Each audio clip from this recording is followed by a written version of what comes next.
welcome to this next session, which is a success story. We'll talk to Drew Coleman. Welcome, Drew. Good morning. Good morning. How are you today? I'm unbelievable. Better than anybody. That's perfect. Can you tell us a little bit about who you are?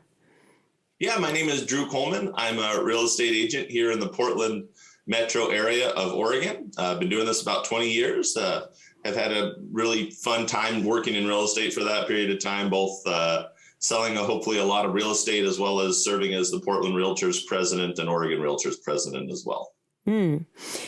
Just to give us an idea here, what is the approximate size of your market?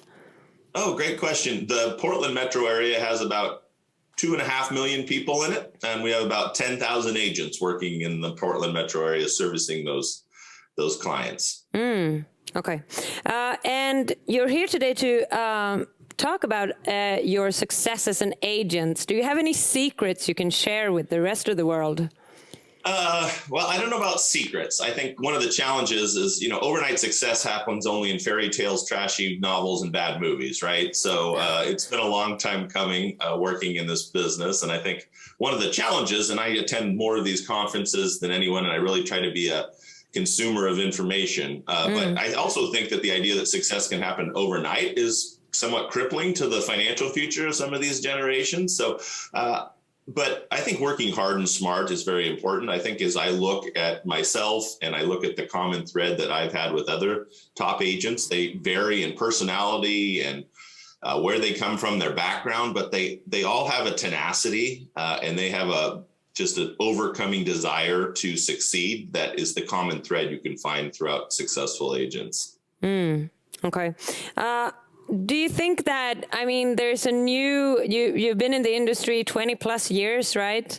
And the later part of those years, there's been a massive shift to digital. Has any part in your success, you think?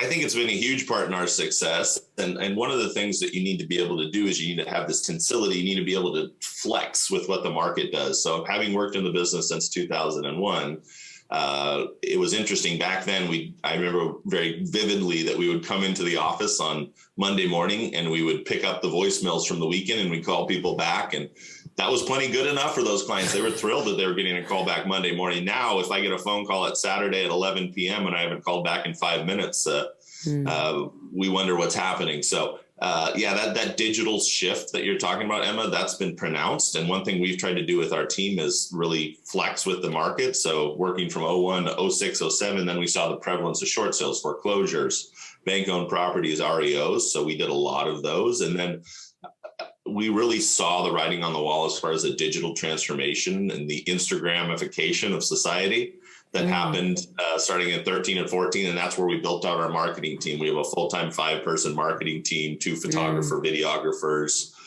We do Matterport 3D tours on every one of our properties. And we were the first in Oregon to do that because we saw the value in digital and how things look and the way that we serve that up to the consumer.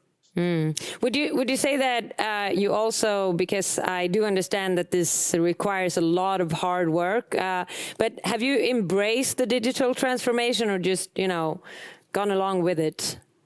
I think we embraced it. If it's going there, you might as well be on the front bleeding edge of it, if that's where the market's going. And let's be honest, consumers and clients, they drive the market, right? So we react to the forces, and Amazon's been a big part of that, right? When I can get something tomorrow, clients aren't going to be happy anymore with that Monday morning phone call that I talked about, right? It's funny because there's a big catchphrase in real estate that it's my listing, my lead, but 87% of realtors don't return a phone call within 2 hours, right? So you have to be ready to serve the digital consumer at the speed they want. And that's very fast because of the instant gratification we can get from Amazon and Netflix streaming and whatever else might be, Tinder for dating, Instagram for video and social updates. It has to move at the speed of the consumer. And I think some agents have had trouble adapting to that speed. So would you say that the digital transformation, if we call it that, does that mean that you have more work? Because it sounds more comfortable to go to the office in Monday morning and return calls than doing them like throughout the weekend. It was a little bit more comfortable, to be honest with you, but it is what it is, and we serve the client. And I think when you forget that you serve the client and you spend your time bemoaning what could have been, or I can't tell you the amount of times in my association volunteer leadership that I've heard, this is the way we've always done it. Well, those are dangerous words, and I'm sure those were said quite often at Blockbuster Video and Kmart, but that doesn't mean that that's where things are going. So we've adapted our team as far as responsiveness, CRM tools, Adfenix, lots of things that serve the consumer in the way that they want to be treated. What can you what kind of advice would you like to share with other agents around the world? Do you have any specifics that's just from you? Yeah, I love the specifics. And I've spent so much time. I'm a voracious consumer of all things real estate news. So I probably vet 100 companies a week to see if they'd be a good fit to help our clients buy and sell real estate in a better way. And I can tell you, clicking on every risk media Inman headline, a lot of them sound really good, and then you get in and they get back to the fundamentals. But some things that worked really well for me in my career were, first of all, tracking, right? I mean, the most important thing that you can do is track everything. When I started in the business, I made a lot of mistakes, but I put everyone that I knew into a database. And it sounds so simple, and every real estate coach and trainer will tell you to do this. Put everyone you know into a database, but people don't do that. And I remember early in my career, I'm thinking, do I know this person well enough to put them in the database? Well, guess what? Yes, if you know them well enough, if it's the cashier who's checked you out at your grocery store, you better put them in the database, because you never know how that relationship's going to bloom, and you need to have them in. You need to have all the information in, and you need to let them know, hey, I'm in real estate. And guess what? Maybe if you're brand new in the business, you're not going to convince them to work with you. But if you can show that history of success, sometimes it's 3, 4, 7 years that you're saying, hey, I'm in the business. And they're like, wow, I think this person's going to make it in a business where 83% of brokers are out of the business in 2 years. So I'll give you another fun tip too, that's maybe a little bit more advanced tip, because I think people like that. But let's say you have a client who wants to buy a home in a specific neighborhood. And as we all know, around the United States, at least, we have an inventory shortage right now. One thing that we've done is when a client wants to buy in a specific neighborhood, we'll reach out to the title company to get the list of homeowners for that entire neighborhood. And then we use a tool like Remine. And there's some great tools like Remine that will help tell you the most likely to move. They do it like a sales score for clients. You filter that list through that sales score, and then you use a handwriting tool like Handwritten or Send Out Cards or something like that to mail to those people with something that seems handwritten. All of a sudden, you're going to be very likely to find a property that, A, if it does, it'll probably work for your client potentially if it's in the neighborhood they want. And B, you have a great listing opportunity. So that's kind of a threefold filtered approach where you can take, hey, what we need, we put it through some technological tools, and we get some client satisfaction on the back end. Thank you. That was a specific advice, and not many people are willing to share that type of specifics. So thank you very much for that. Is there also anything, since you're sharing, is there anything you can say about the most common mistakes so that people can avoid that, maybe if they're new in the industry?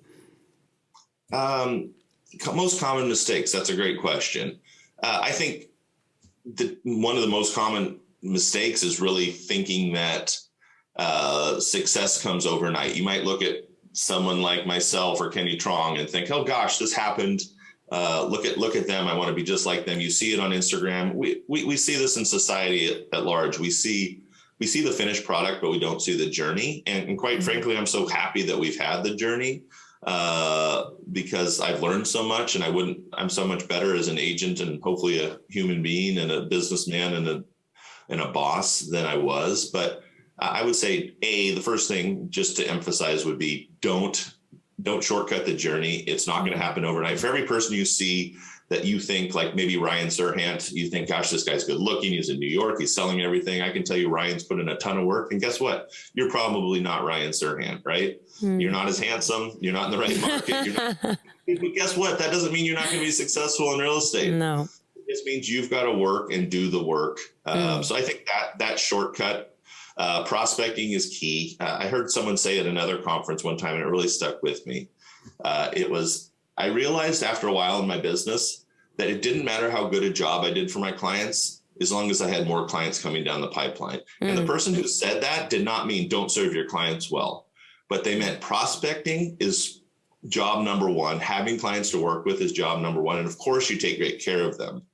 But I found that interesting, and it just shows the emphasis that needs to be put on prospecting, lead generation, and working with your sphere and asking for those referrals. So I would be very diligent and committed to that if I was new in the business. The other little hack I wish I did when I was young in the business is I think there's a sneak attack, right, in the real estate market in the United States, at least. If you're young in the business and you're wanting to buy your first home, financing will allow you to buy a duplex, triplex, or fourplex with the same type of financing you might have been able to use to get a single family home. If you're a young person and you can afford it, buy a fourplex. It's going to be more important. It's going to be better financially for your future than anything else you could probably do in however much money you make, because you're going to live in one of the 4 doors. You're going to rent the other 3 out. And then you're going to look up like me, and you're going to be 20 years into your business, and you're like, holy cow, I've got a paid off fourplex. And I've got a pretty darn good head start towards retirement for a property that I lived in and financed as owner occupied. That's something I wish I did early in my career. So that's a little life hack, I suppose. Thank you, Drew. We really appreciate your life hacks. And we so want to thank you for taking the time today to talk to us and share your insights. That was very valuable. Thank you.